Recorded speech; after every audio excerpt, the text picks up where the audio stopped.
and welcome, my fellow superfans, to the 7th edition of No Small Questions, the Q&A show with the cast of No Small Roles. I'm Question Master Sam Oakes, and sitting in the virtual hot seats tonight, we have a pair of total legends.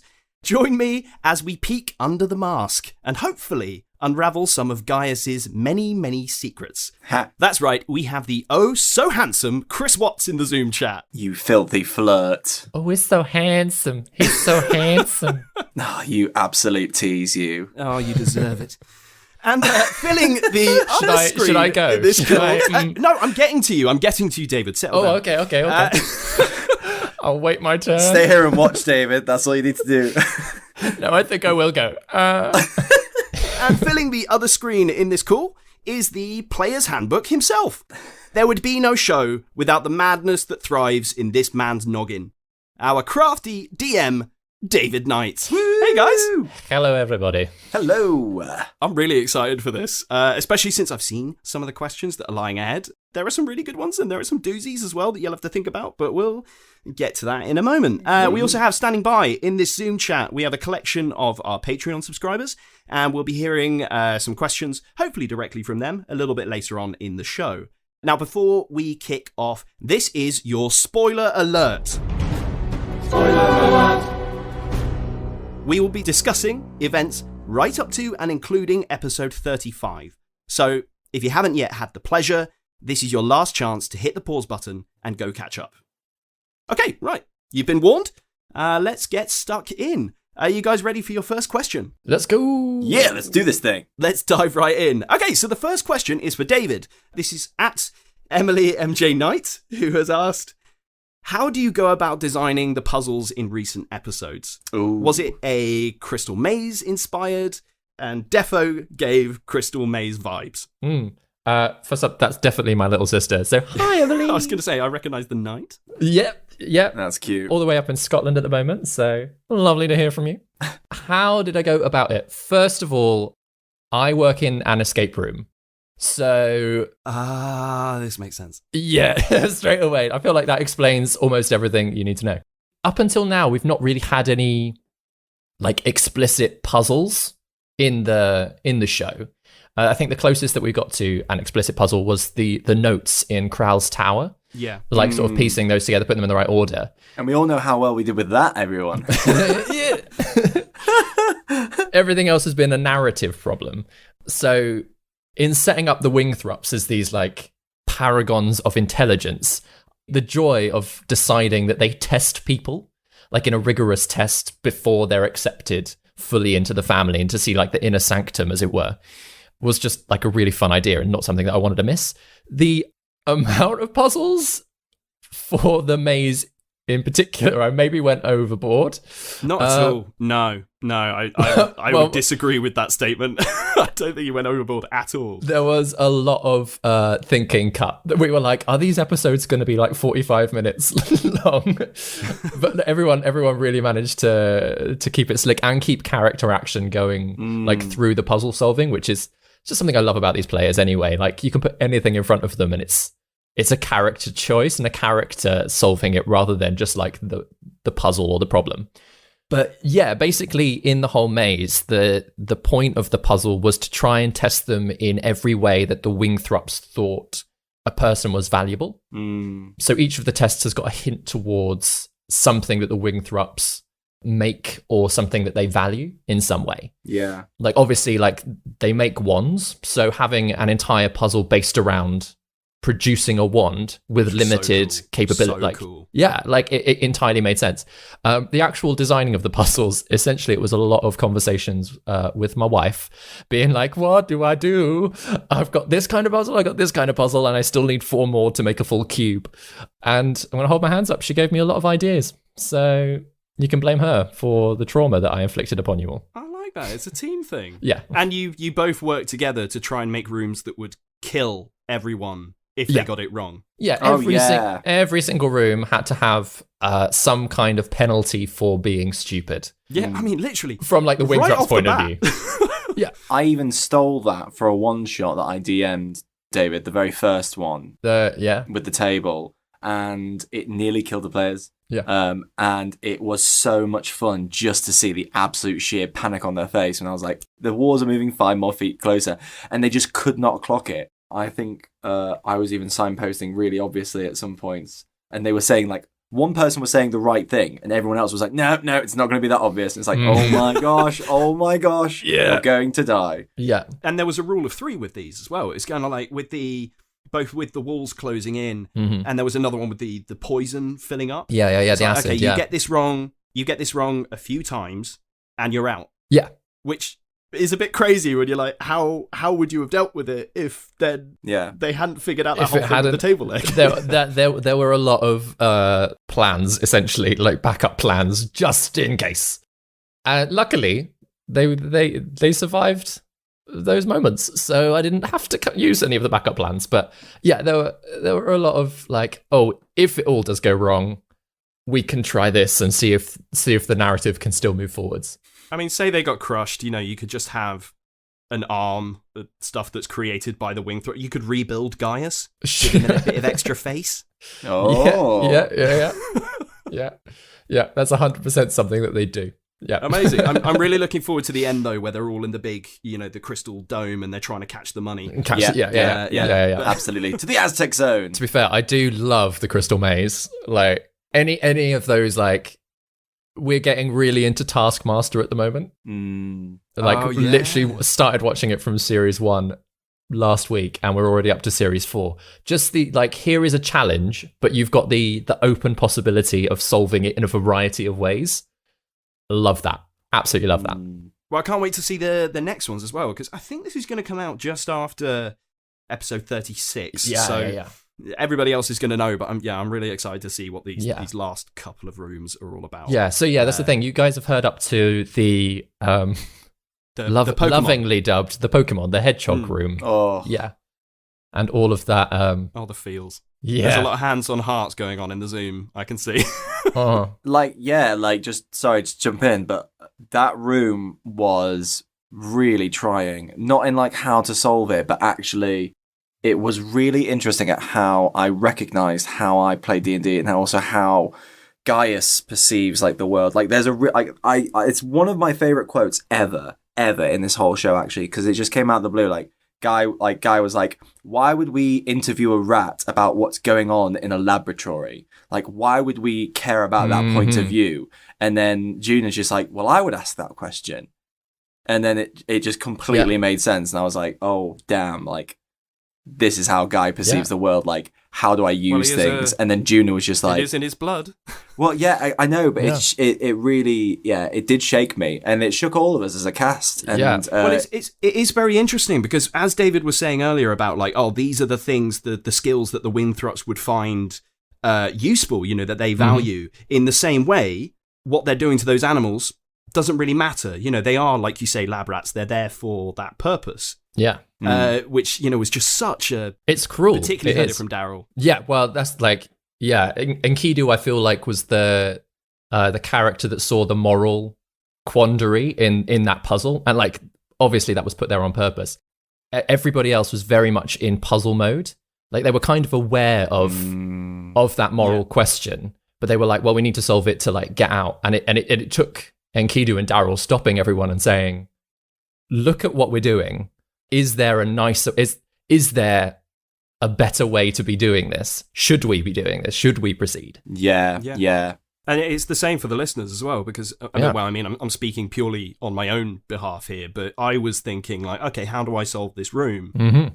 And then it took Daryl saying that as Enkidu for me to be like, oh, yeah, there's a lot more going on here with ethics. Yeah.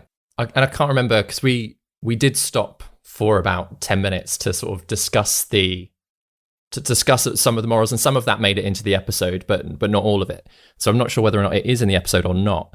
Oh no, I'm going to have to go back and listen to it. No, we had a very raw conversation about it. We had a very frank and honest conversation, which was brilliant, and I felt like it really like landed it all with everybody as perform and brought everyone slightly out of that puzzle solving mode. Having everyone stopping and fully realize the ethics of the situation, it made them realize that the cruelty of the Wingthrups as well. Up until that point, they'd only met Myra and Ferrocene, who were both children and both very nice. Yeah, and the only time we'd seen the elementals was when they had been like mixed together after they've been converted. Yeah. I imagined in my head these. I was like, I remember early on in the episode being like, this is a weird part of the country where suddenly these like lava monsters and lightning fiends are like cruising around the countryside. When obviously that's not the case. I was seeing like the end of it. I was seeing the cake baked, this demonic, horrible cake. When actually, like you say, we didn't see the side of it that we didn't see how the sausage was being made. Yeah, exactly. Wait, is this a cake or a sausage? I don't know. It's a sausage cake. I don't know. It's either one way or another. It's a really cruel thing. It's a cruel thing to have done. Yeah, yeah. And so I feel like that not only like made them ask those moral questions and the ethical questions of animal cruelty and things like that, but also gave them an insight into the Wingthrop's position on it all. Yeah, I think Daryl had sort of picked up on some of the Wingthrop cruelty earlier on as well, when he was he has a conversation, I can't remember with who, but he basically like airs his doubts of, should we be worrying about the Wingthrops, should we be trusting them getting in because of the way that they treat intelligence? Like, to them, someone who's not intelligent is not worthy. Is that the line already? So then I feel like this almost like escalated it. Yeah. Like that point for a lot of, for everybody else. Okay, amazing. They're bad. They're bad people. Is essentially the whole point of the situation. Yeah, I'm really looking forward to seeing the next step, because it kind of sounds like Enkidu might have definitely made up his mind where his allegiances are going to lie on the other side of this thing. Amazing. That was question one.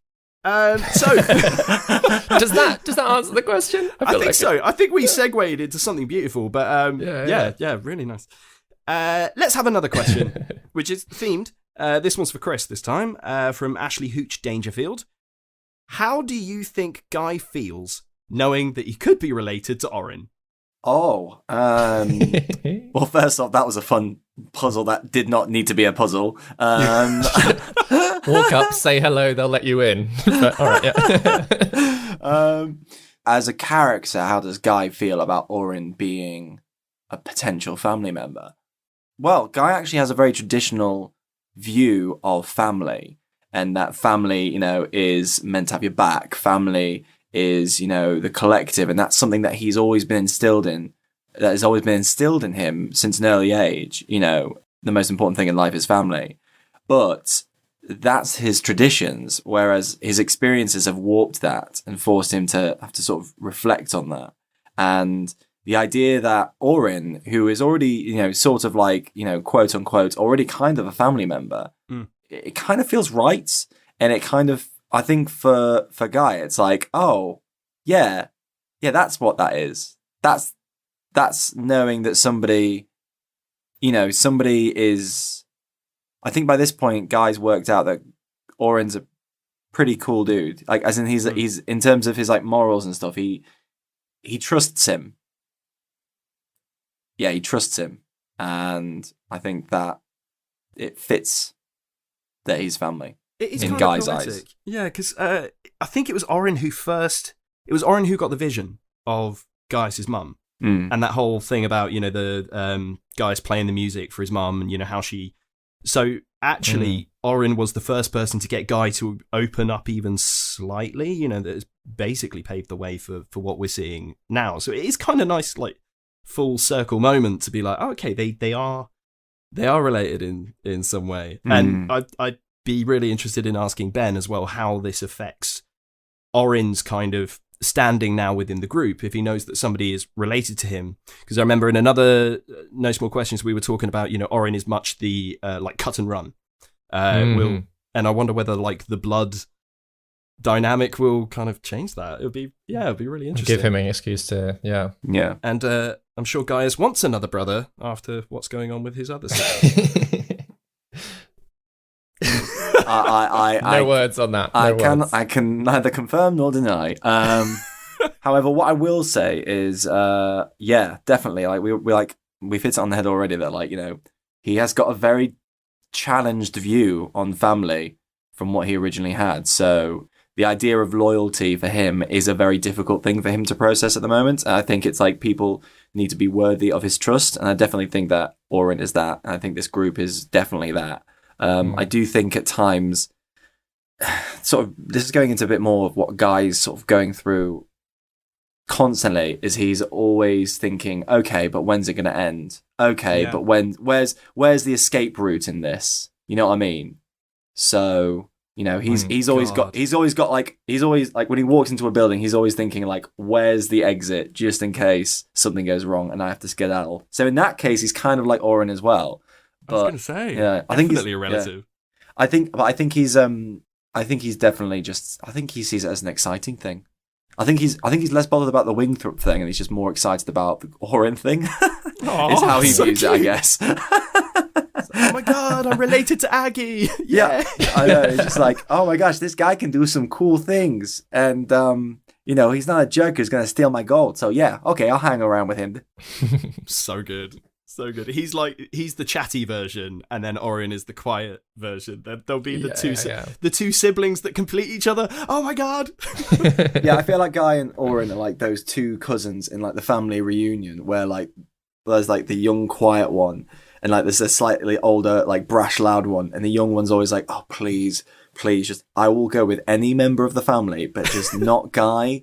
Because he will keep me up all night talking and blah blah blah, and I'll just like come in and give him a big old bear hug and just be like, oh my gosh, what did you do this summer? I did this, and Oren's just like, I just want to read.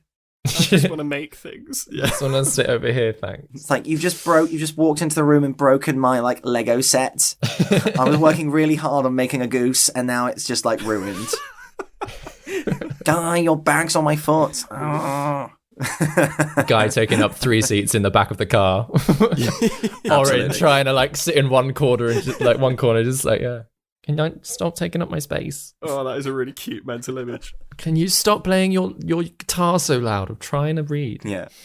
Or just Oren just be like, it's really, I really like that you've got this hobby, Guy. Like, it sounds really nice, but could you just please? Not yet. Yeah. I have this mental image now of them both sitting next to each other and like as like toddlers, and they give Guy his first kids. Like little lute or little ukulele or something, and then they go over to, and Oren's just there like playing with building blocks and like, you know, building them into fan art, please, Karen. That'd be great. There's definitely a one shot in there somewhere. Yeah. Oh my gosh, where they just suddenly become like, what's that sort of Japanese sort of craze where it's like everything's dressed Chibi. Like, was it? Chibis, yeah. Chibis. Absolutely, definitely. Oh my gosh, there needs to be a one shot where they just become chibis. They're like cute little, where they're like cute, chubby things. Like toddler versions of themselves. Yeah, almost. Definitely. Oh my gosh. Chibis in the crystal maze. Let's do it. Love it. Okay. You heard it here first, everyone. Okay, amazing. Let's move on to another question for David. This is from Mike C, who's asked, how did you come up with the idea of giving wands power sources? Ooh. It was a few things. First of all, I'm pretty sure, and Sam, you're pretty hot up on the rules, so you can confirm with me. Yeah. You're pretty savvy. Wands, I'm pretty sure you can only really use them if you're a spellcaster. Yeah, unless they have charges in them. Right. Is normally the thing. It's like, oh, this is a wand of this. You can spend 3 charges a day or something like that, or a week, and then they recharge after a week. So my thinking was that if there was like a magical power source that would remove the point of you needing to be a spellcaster and using your own power sources, as it were. So these ones could be handed around to anybody, which is why I think it's really sort of a good example is that Gwendolyn has got her wand of fairy fire and she can still use it. So for that, it was a kind of shorthand, and it was just in a narrative way, another way to set up the elemental batteries, sort of give everybody a hint of how the Wingthrops make things, that they are like tied to these batteries, to these power sources, without it being a dangerous thing at that point. It's like, literally, here's a small example of it. Next time you see it, it's going to be a bit bigger. Time after that, it's going to be an even bigger problem. So yeah, I can't pinpoint like the exact thing that was like, oh, that's a great idea. or like the point of inspiration, but that was the purpose of giving the wands power sources. The only slight retcon that I have made is that when I put the wands in the Vondel study, at that point I hadn't planned for them to be Wingthrup wands. Oh, yeah. But it's just a really handy thing that Gaius had stolen some. So, or he'd stolen just the one, and then they picked up another wand or whatever on the way. So it was like, oh, it makes sense that like this is something that the Wingthrups make. I decided that later on. So of course the Vondels, as like a show of wealth, had gotten their hands on these like the fanciest ones. Oh, that's really clever. Because it was Myra that picked up on it, wasn't? She was like, "Oh, that's one of ours." That's one of ours. Yeah, exactly. Yeah, so that's the only thing that I actually decided after the fact. But it was such a nice, neat narrative tie-in that there was nothing not to do it. Basically, there were no bad reasons for tying those things together. It kind of makes Orin's sustainable battery of like pearls and like his various gizmos and gadgets even more exciting. Yeah. Because even Myra's like, oh, you do that? That's weird. That's kind of cool. And when Myra gets excited, like we all as listeners are like, oh, this must be like new technology for them to consider, like, that there isn't a cost to like an organism or a living thing, to do magic. Yeah. Which is a really cool thing as well. So it kind of feels like, and I mean, that's the whole point, I guess, of the Artificer class is to make it feel like, to give that creativity to the player, but also to give that chance of putting a character in the world that can do new stuff that no one else has seen before. Yeah, to literally be the inventor and like, make those decisions about what it is that powers their creations, what it is that like pushes the technology forward of the world. Can I ask, actually, I mean, this isn't actually a question in there. Would you have gone down the battery powered ones and the very much like Tinker side, the Artificer side of the world, if you hadn't had one in the party? Was that like inspired by having Ben on the team playing this character, or did you already have an idea when you dreamed up El Timpir that this might happen? Yeah, I think it was partly inspired by Ben's choice of being an Artificer.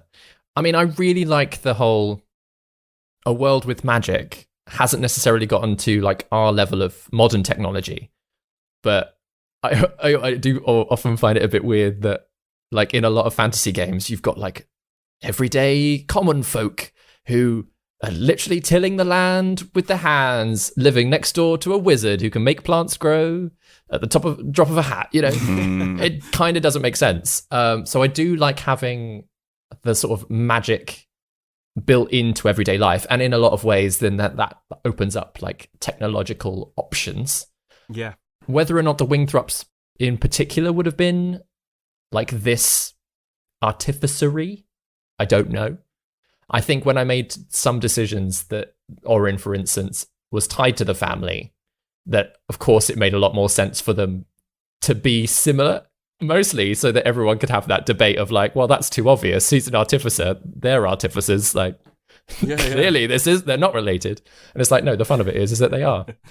I've got a quick question, just a quick one for David. Now I'm super curious because you talked about like the genesis of El Timpir, and I'm just super curious. Like, what was the start of the map? Like, what was when you first thought of this continent? Like, what was the first character or geographical site or culture, or just what was like the spark that was like, oh, this could be in this place? That's quite tricky. Do you go through a map, or do you go through like culture or the experiences you want the players to have? Like, what was the first? Yeah, basically that was it. Like, what was the first idea?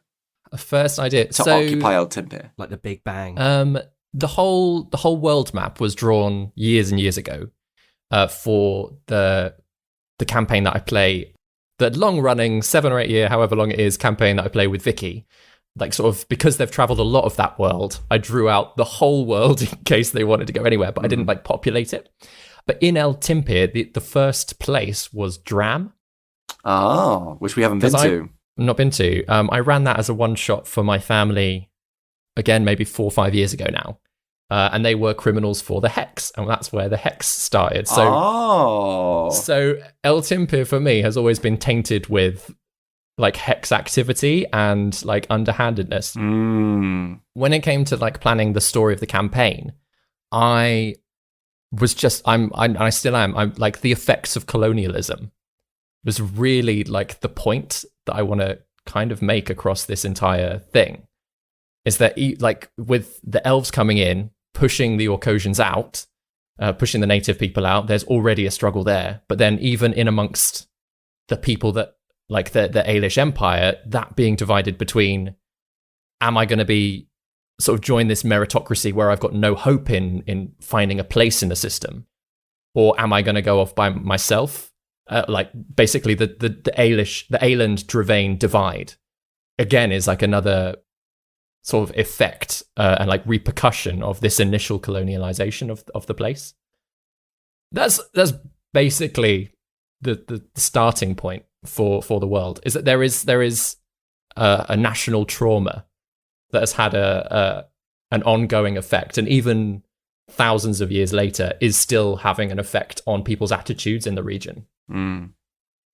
People still sanitizing their hands. Yeah. To take it to a slightly more culturally dissective place. That's the point of making the place as it is, was to like investigate what those cultures would look like. Yeah. Cool. That's so good as well, because you can keep building on that. And when we get to season 2 of No Small Roles, we will have even more places that you can then explore and be like, actually, okay, we've done it on this continent. Maybe there's another place over here that we can explore. And that's really exciting. I didn't realize that the actual lore of it all that you'd created has been around for so long, but it makes sense because of how in the world you are, like, and how it's so, you are so confident with this world that we're like, okay, it's this. Yeah, cool. You're imagining it for us. If that makes sense. I don't think any of that made sense, but it did to me. I understand what you're saying. Sure. Let's move on. So, question number 4. Yes, that's right. It's question number 4, and we've been chatting for half an hour. I love it. Okay, sorry. We'll try and do some quick fire. Yeah, we'll do quick fire. No, I'm really enjoying this. I'm just sorry if we don't get to your question, guys. It's just because these guys are so interesting. I'm sorry. We keep veering off into other subjects. Sorry. But we do actually have another voice that is going to join the chat right now. It is superfan Pippa, who has a question for David. So, Pip, over to you. Hi, David. Hi. My question for you is, does having sole control over the finished score make it easier or more difficult compared with working alongside a musical director or a conductor, for example? Great question. That is a brilliant question. Does it make it easier? I think it obviously doesn't lessen the workload, but I am a tad bit of a control freak when it comes to the music. So in that sense, easier, that I can just do it and set, like, get it all done, volume check it and stuff myself and go, yes, this is exactly how I want it to be. So yeah, easier. I do think if having someone else on the team, it would be perhaps quicker having someone else to like bounce ideas off of. The only thing is that quite often I do the music, I start work on the music on the Monday and the episode comes out on Sunday. So if I were working with someone else, that they would have to always be available to my whims. Because I'd start writing something, send it over to them, and I'd need feedback straight away. So yeah, I don't know. To be honest, even in a lot of the other work that I've done, music work wise, I've not often worked with a huge amount of other people. Obviously, we've had some fun way back in uni. Me and Pippa wrote some stuff together. Pippa is an excellent orchestrator. If anybody wants to hire her, please do. I did think this was an application. Is that what this question is? Yeah. I think it was leading. Yeah. Yeah, so genuinely, it's just it comes down to me just needing complete control over everything and the speed that I need it done. When I go back to my day job, who knows if I'm going to be able to handle it by myself? Let's not think about that yet. But yeah, for the moment, it's perhaps easier. I feel like that's where I'm falling in line. It is difficult, but perhaps easier. That's really ambiguous, but great. Thank you so much for the question, Pippa. I have a confused look on my face. Yeah. I think I'm that still was it. doubting myself in what I'm saying. But I'm sure when he goes back to work, that's Pippa when you get to step in, save the day, come up with all the musical scores. Yeah, when David suddenly, has a freak accident. Oh yeah. That's when all of the files are coming your way, Pip. You might need to download Ableton first because all of the files are on Ableton. But please be prepared. Thank you very much. I was going to say when you finally get round to having all your scores performed by a live orchestra, I'm totally down with being your conductor. Oh yes, please. Oh yes. Yes. Rounds of applause coming from the other patrons. Yeah. Yes. I am on board. Mostly, again, because I'm terrified of actual musicians. So if you could... They're looking at my scores going, that's impossible to play, Dave. I can't sing this. That's the thing I get back from a lot of my casts. Who can sing that? Where's the breath? There is no breath. Amazing. Thank you so much, Pippa. Okay, on to another question. This one is from me.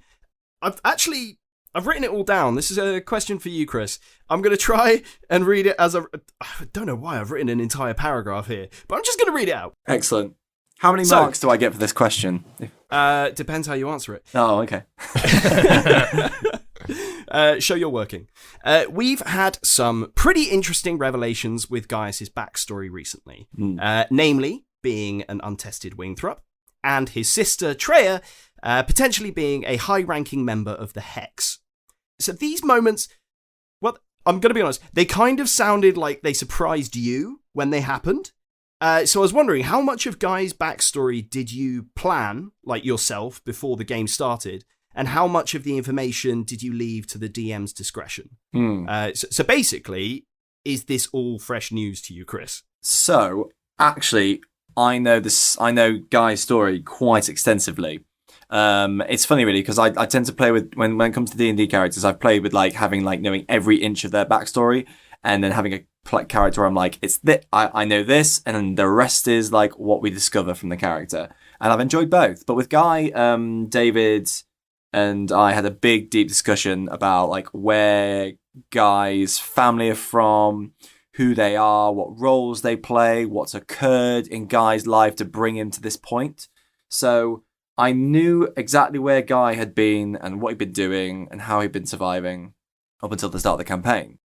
How it's been revealed has totally been down to complete surprise, or it's been from really reluctant Guy being forced to tell the truth or to quickly lie and then get caught up in those lies. And I think those have genuinely been moments when I have been the most nervous, because it's been wonderful moments when it's been Orin just being I saw this in a dream about your mum, and Guy suddenly the hairs on the back of his head, neck go. The whole back of his head. The whole back of his head. Basically, he is just he's just woo. And my favorite one is that it seems to be Gwen at the moment, who every time there's just something about Gwen. There's something about Grace where it's who's going to take watch? And then Guy will be yeah, sure, I'll do it. And then Gwen goes, I'll do it with I'll you. do it as well with you. And then suddenly Guy goes, you know what? I'm actually quite tired right now. You see, there's something that lights up in Grace's eyes every time Chris says. Every time. It's just the gentle pressure. Oh, I'm going to learn something else. Ooh, here we go. Yeah, and I can see it coming a mile off, but I know that I just can't say no to Grace. And there is a way that Grace just talks with Gwen, and because Gwen's been with Guy the longest, to Guy, Gwen is very much like a sister. Yeah, she's very much they are thick as thieves, they've been through a lot, and Gwen has been the person who's spoken to Guy the softest in over X amount of years. In a long time. And I've only just thought of that now, that Gwen speaks the softest to Guy than anyone's ever spoken to Guy for a very, very long time. And I think that sort of cuts through all the bullshit. It's That's not the a one that harsh opens the word. doors. Yeah. It's not a knife to the throat. It's just a soft, quiet concern that is not, which I am not expecting, which is the answer, I guess, to that. It's a very like kind of like blue sky kind of thing, isn't it? The way that she presents it to Gaius of like, it's okay, I'm here to talk whenever you're ready, but is this something that you want to talk about? Yeah. And it was very interesting the way that Guy then was like, no, that was a lie. My sister's name was Treya. And like opened up that door. It was his choice. He didn't have to cast suggestion on himself. No. As we've seen before, works when you're telling the truth to Gwendolyn.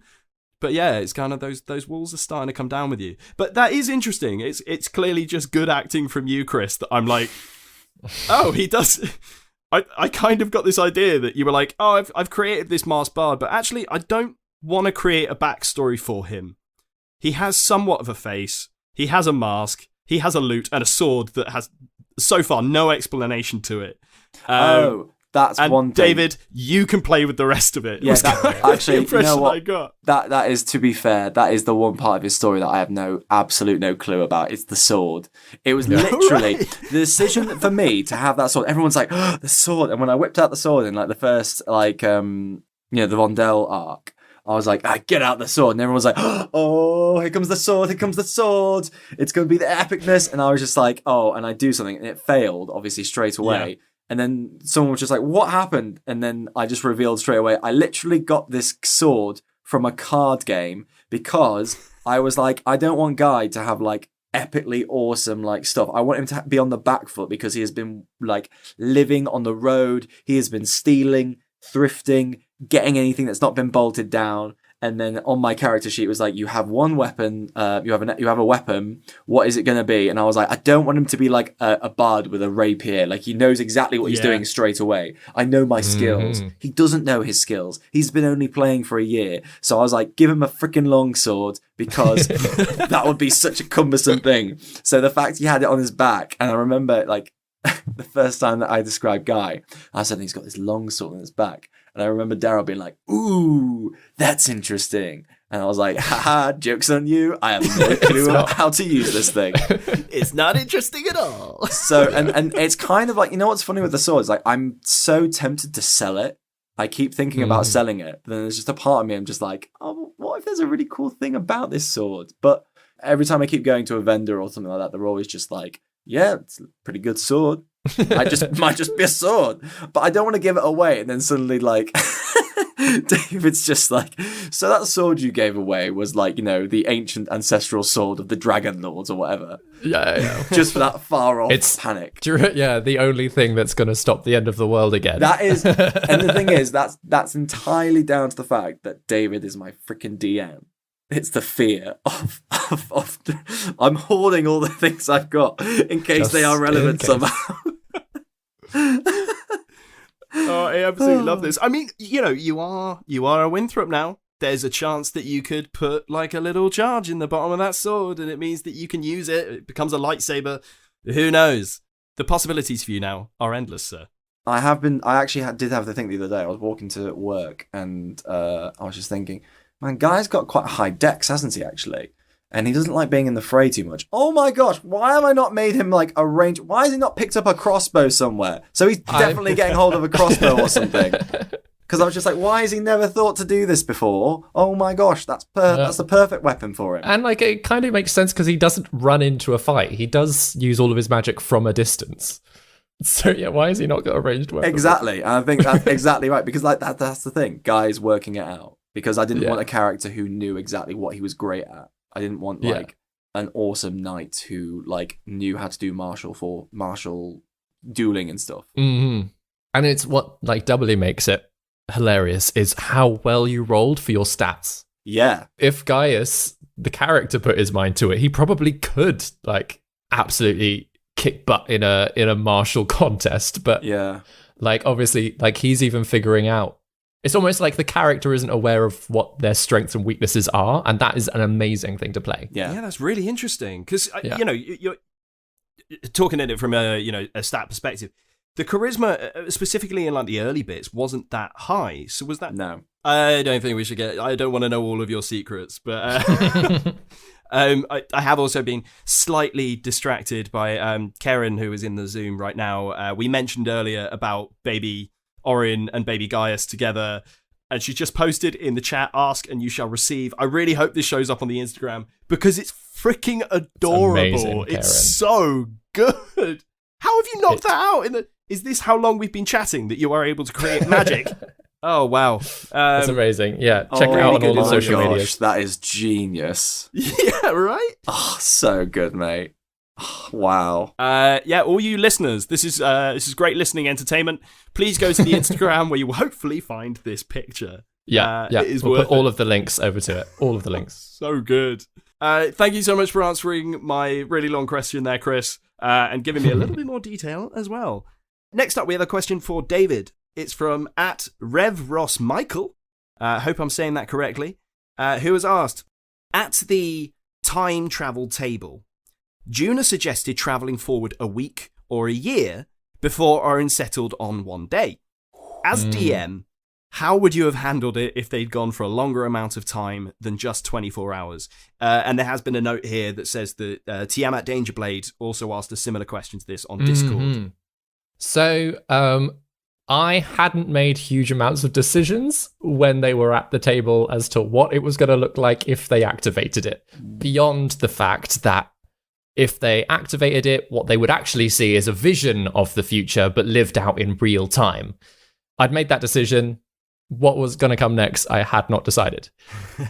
Mostly because I almost expected them to do like a 10 minutes or like maybe an hour. But the first suggestion was, let's jump forward a year. And I was like, oh, okay, what? No. I don't have plans for this. But largely in my head, the point of the table, and it's kind of then what played out in the extra day that they had, is that they were going into almost like a hard difficulty for whatever came next. It's like they'd flicked a switch and like they're playing a much more difficult version of the game, mostly so that they knew that if they went through a certain series of choices, that something bad would happen, and so they should make the opposite series of choices or like choose something else. That's just always something really fun to play with these like time travel shenanigans of like seeing the darkest timeline. Everyone wants to know what the worst thing could have been. Yeah. So why not just show them that? So if anything, it's actually quite nice then that they did silly things in that time as well, just to make it easier. Exactly, yeah. Sort of obviously, like once they'd activated it, we then had a little bit of time. They activated in episode 7, and like the full 24 hours doesn't end until the end of episode 8. But it gave me just enough time to like think out like bad options. If they had gone into the forest, for example, they might have been able to learn some of Kral's plan, and then like it would have obviously then brought them back to the thing, so they knew what he was going to do, and it would have given them more time to explore the town and stop that. But no matter what, I was always going to make it difficult for them. And if they had gone a full year, I would have essentially just been gunning for Orin the whole time because it was his vision. He would have. Oh, he would have died. Yeah. Yeah. Exactly. If he dies, then it would have brought him back. So. No, like I would have given them some information and then basically killed Orin off rather than killing other characters off. A random lightning bolt streams from the sky. Yeah, suddenly every encounter. Why are the enemies always just attacking Orin? He stood right at the back. That's what it would have turned into. I mean, it's a really interesting concept, though. Like, if you'd been trying to kill him, but hadn't really managed, to the point where you start getting listeners being like, he really seems to be gunning for the artificer here. Like, what's going on? And they get like the other side of the lake. They keep traveling north. They deal with the first thing for the Arcanist Consortium, and then you're like, oh shit, it's been a year. Okay, you're back in Tillisham. Yep, have fun. And Orin would be the only one that would remember it as well. if Orin had somehow survived all of the things that I would have been throwing his way, then we would have had no choice but to play out a full year. Wow. Or my little brain would have been coming up with some other completely random explanation as to why the table didn't work. That seems more of a cop-out, though, is to like... So yeah, I would have thrown them back. I would have shown them loads of bad things, thrown them back, and then made them decide what to do with all of the information coming their way. Great question. Yeah, That's really, really really good. good question. I'm also now thinking like this actually opens up a chance for you to do parallel tangent universes within Yeah. the same world, Yeah. that have the same characters but completely different events. Like you say, they could play through this game and then, okay, they finish it. Now you play on hard mode or expert mode or... Yeah. Yeah. This is what happens if Krell won. If Krell got to his table and got it back. Oh, you know what? I kind of want to see a universe where like an empowered Kral goes up against like whatever the Wingthrups have got against, and like all the rest of them. Can you imagine that? Just like All of the mages against Yeah. each like other. the darkest timeline, and all the like big baddies are all just going against each other. Yeah. Like if these adventurers had not existed, so you have to play as like either a Kral or a member of the consortium or a Wingthrup or something like that, and deal with like all the horrors going on around you. I'm really looking One forward to shot. No Small Roles Divination Table reboot. That will be season 2. Reloaded. Amazing, really, really good question there. Thank you so much for that one. Let's go back to Superfan Pippa, who this time has a question for Chris. Hi, Chris. Hey, I have a music-related question for you. Mm. Surprise, surprise. One of my favourite things about Gaius is his brilliant popular music and musical theatre songs references. What do you think his dream musical theatre role would be, or which tribute act could you see him fronting? oh my gosh, wow. Mm. What a question. That is a great question. I mean, That's really cool. oh, That's good. so many. Oh my gosh, would he not just make a great what's his name from Chicago, the lawyer who's like, give 'em the old razzle dazzle. Yes. I mean, my mind went straight away to Jesus from Jesus Christ Superstar because he's such an egotist. But at the same time, I think like the razzle dazzle He'd want to play the biggest roles. yeah, absolutely. Yeah, exactly. Could I play all of them at once? No, I think, it would be that guy. Gaius doing one man Jesus Christ Superstar. Yeah. Oh my Amazing. god. There we go. See. Yeah, I mean he's a dead hand for Guys and Dolls as well. The I mean, craps you've got the table. accent down. Yeah. I mean, down is a very liberal term. Again, to our American listeners, I'm not technically doing an American accent. I'm doing It's an accent from Yeah. El Tempere, so it's technically accurate. But no, I'm really enjoying it. So yeah, I think if I'm honest with you, Pippa, the musical would probably be that role. Billy Flynn. That's his name. Billy Flynn. Billy Flynn would be definitely there. And as for like a tribute act, it's got to be Meatloaf. Oh wow, yeah. Yes. And I would do anything for love. While everyone else is dying around him. And I would do anything for love. Heal me, God. but I won't do that. For God's sake, guy, heal me. I mean, there's a Meatloaf musical, isn't there? Oh, There you go, Bats you got- Out of you got Hell, Bats yeah. Out of Hell. That's it. Yes. Yeah. That is a Yes. musical I need to go see, because my gosh. Same. Apparently, it is mad. So I can imagine. yeah, something that David Knight might have concocted. Oh, don't put me near that. It's fine. It's fine if I'm not connected to that. He's got his own world. That is such a good question, Piffa. That's brilliant. That was a really solid one. Yeah. Thank you, Chris. That's made my day. Pleasure, absolute pleasure. Keep throwing them at me. I love it. Any excuse to get some musical theatre references in there. I love it. Okay, let's have another one. This is from Matt Goes About. This one is for David. David, why do you hate horses? Okay, so again, I'm going to explain this. Matt plays in the same campaign, that very long campaign with me and Vicky. All right, very good friends. There have been some horse deaths in that game as well. Oh, really? Yes. Now, I want to explain this very thoroughly, that they rode 2 horses into a battlefield. Yeah. I mean, to be fair, I had already kidnapped those horses from them for an extended period of time. But then when I had redelivered the horses to them, they then rode them into battle and got on with the fight, but left the horses stood in the middle of the battle. Yeah. That's kind of fair. So I let a Frankenstein version of an old player character beat those horses to death. Oh, because I thought it was probably better to kill the horses than to kill another player character. Yeah. But obviously, they won't accept that I was doing it for their own good. I killed two loved pets of theirs. I understand this. I'm very sorry. But again, with Bessie, I was not in control of that. They led Bessie onto a small ship. I just knew there was going to be a fight on the ship. There's definitely loads of other things that could have happened in that fight. Unfortunately, the unstable elemental stayed within the confines of the ship, mostly to keep it away from everyone. They were actually very clever, and like for 3 or 4 rounds, it stayed at the far end. It didn't get a chance to attack. So actually, it could have been a lot worse. It could have gone for Bessie much quicker. In which case, yeah, sure, it would have been my fault. I mean, it was Enkidu, wasn't it? It was Enkidu. Yeah. Though to be fair to Enkidu, the following explosion from the elemental would have done the same thing. Like that got everyone, and that would have unfortunately also killed Bessie. Chris was doing an amazing job of role playing Bessie as a panicked horse. Really faithful. It was brilliant. Yeah, Bessie isn't a war horse. She never was.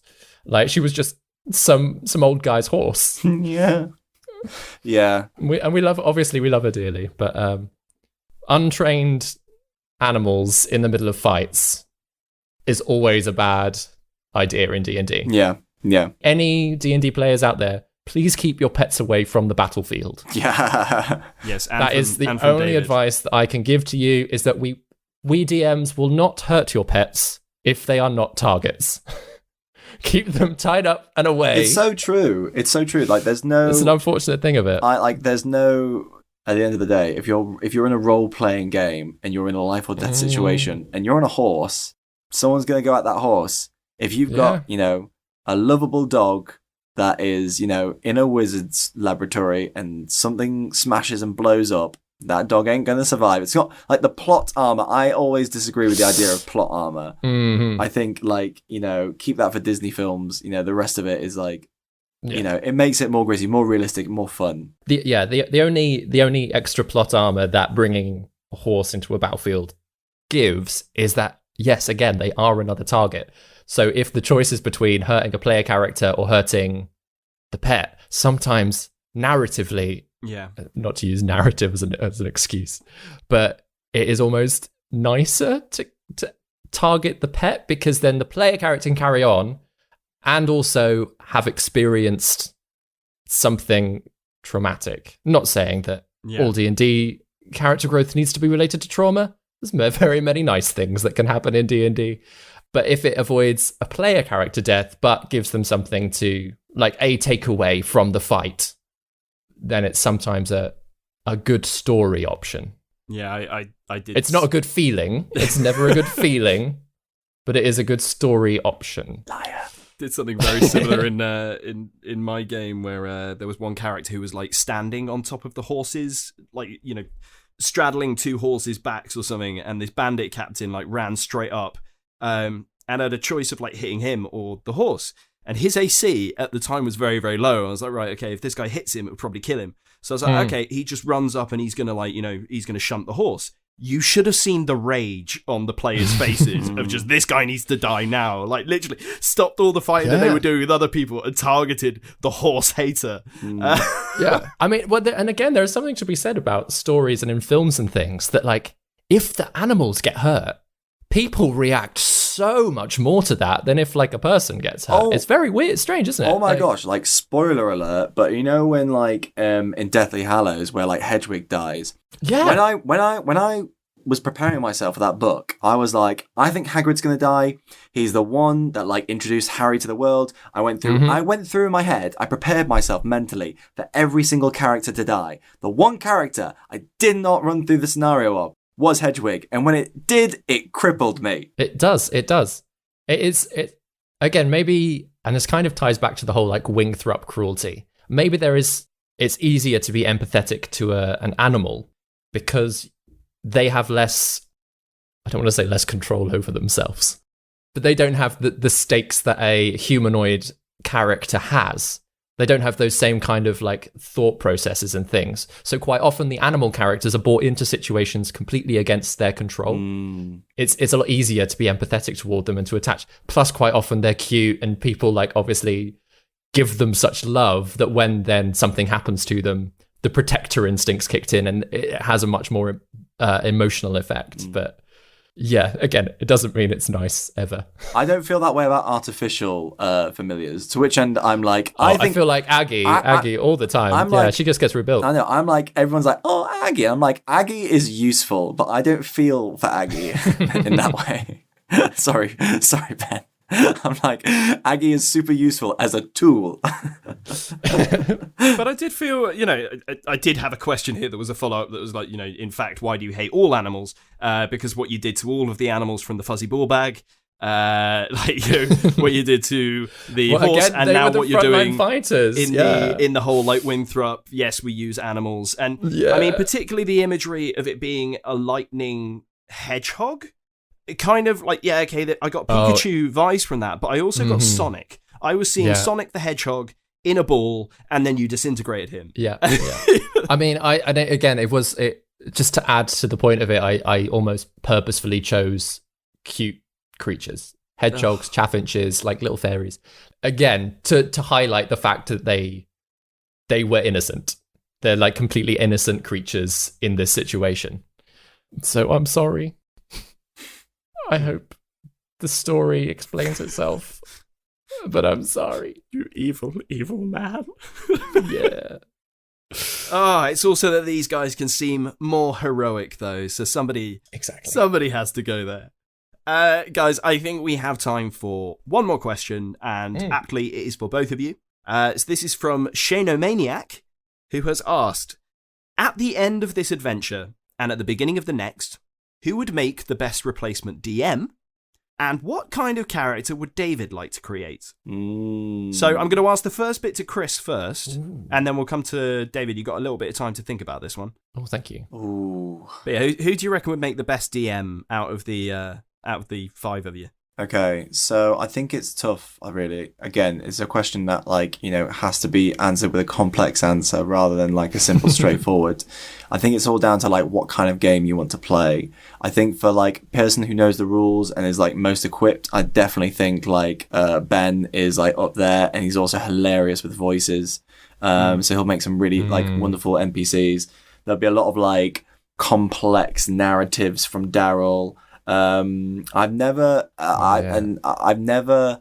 heard Grace DM, and I'd really enjoy that as well, just for the comic relief as well, and just to see what bonkers things bounce around in her brain.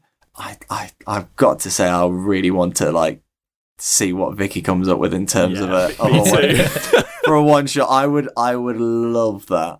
So it's a really hard question, mate. It's a really, really hard question. It's it's five very different, but all very brilliant different forms of story that you'd be getting from every single cast member. Yeah, absolutely. Because we've had a little bit of experience with Ben DMing. And I've had the pleasure of having Chris, Ben, and Daryl. And Daryl's was DMing. Lore, this grandeur world. It's kind of like Enkidu in a world. It was the way that I kind of pictured this. It was so his detail was insane. Oh god, but which one would work best to follow No Small Roles? That's what I don't know. Gosh, who knows? I think season 2 you just have to alternate. So it's Chris does the first episode, and then Vicky does the second episode, and Ben does the third one, which basically means that you have to scramble and pick up from where it was left off. And then you get to Vicky's episode, which is all about pixies and stuff, and then Daryl comes in and he's like, no, okay, we have to find some way of getting back to the world with all these, massive trying glorious to make kingdoms. the pixies make sense. Yes. Yeah. Nah, Vicky's would be full-blown dark evil. I don't know. No, that's the point, though. I think for me, I can guess what everyone's is. Vicky's, I have no frigging clue. So I am down for that.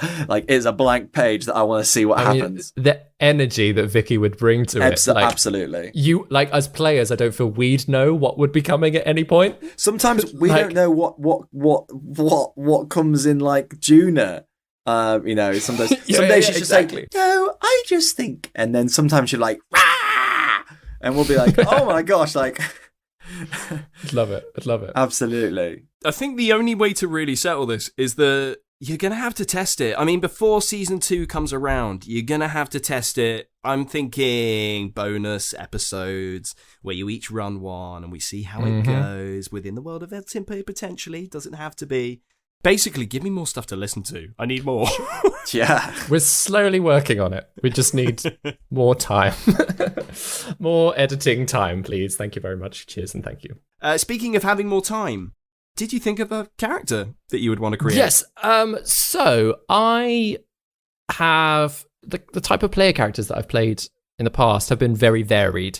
I often lean toward spellcasters, but what I think I'd quite like to explore is a kind of anti-hero type character who is tied to one other person in the party and is really only there for them. Like almost does not care about the greater mission, but is there for that one person and will protect them at all costs, follow where they go. Yeah, that's maybe a kind of healer character who, again, almost prioritizes healing for just that one person and not anybody else. I feel like that'd be a really fun archetype to play. And that, like, what is their buying to the whole mission, the whole campaign? But obviously they've got a love, a need to protect this one other person. That one other person has to be a horse, I feel, just for poetic justice. Or a griffin. Just so I can feel that.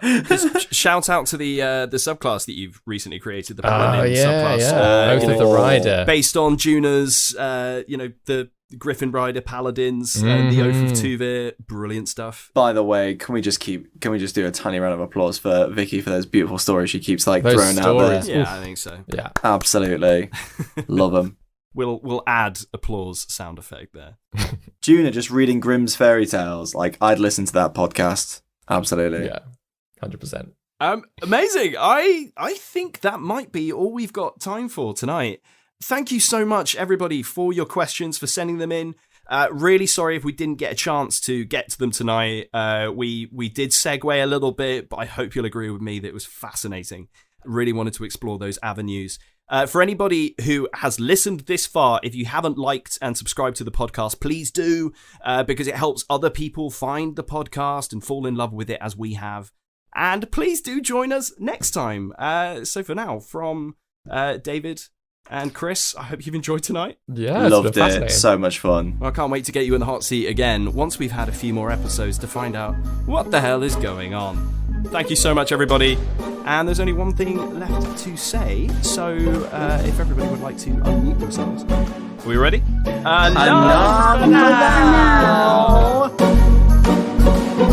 Anan! Hello, tea cakes. Ben here, popping in to say a huge thank you to David, Chris, Superfan Sam, and to all the superfans from Patreon who joined us live.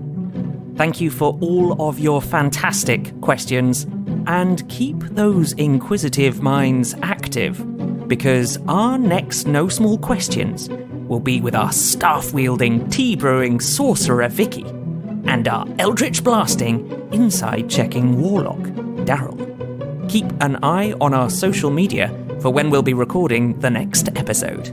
Oh, and while you're there, make sure you have a look at Keren's adorable illustration of Baby Guy and Baby Orin.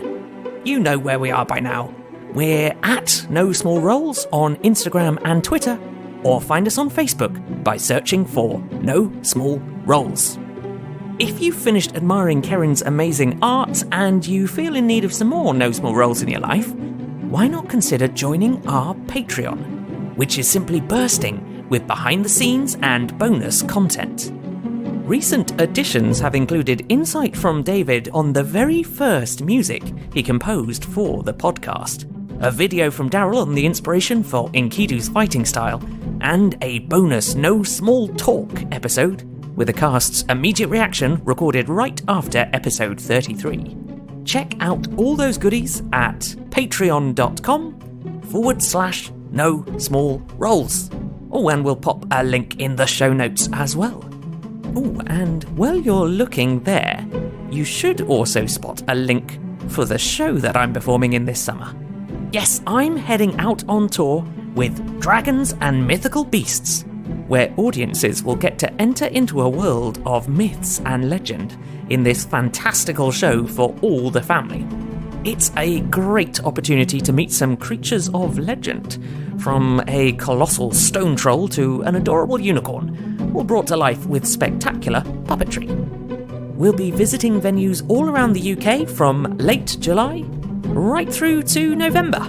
And from 13th of August to 5th of September, we'll be performing at Regent's Park Open Air Theatre in London. You can find out all about the show and book tickets for your nearest venue at dragonsandbeastslive.com. Hope to see you there. Now, we'll be back in the Wingthrups test facility next Sunday with episode 37, and in the meantime, look out for another instalment of Superfan Chats as our resident superfans recap and discuss theories all the way up to episode 36. Right,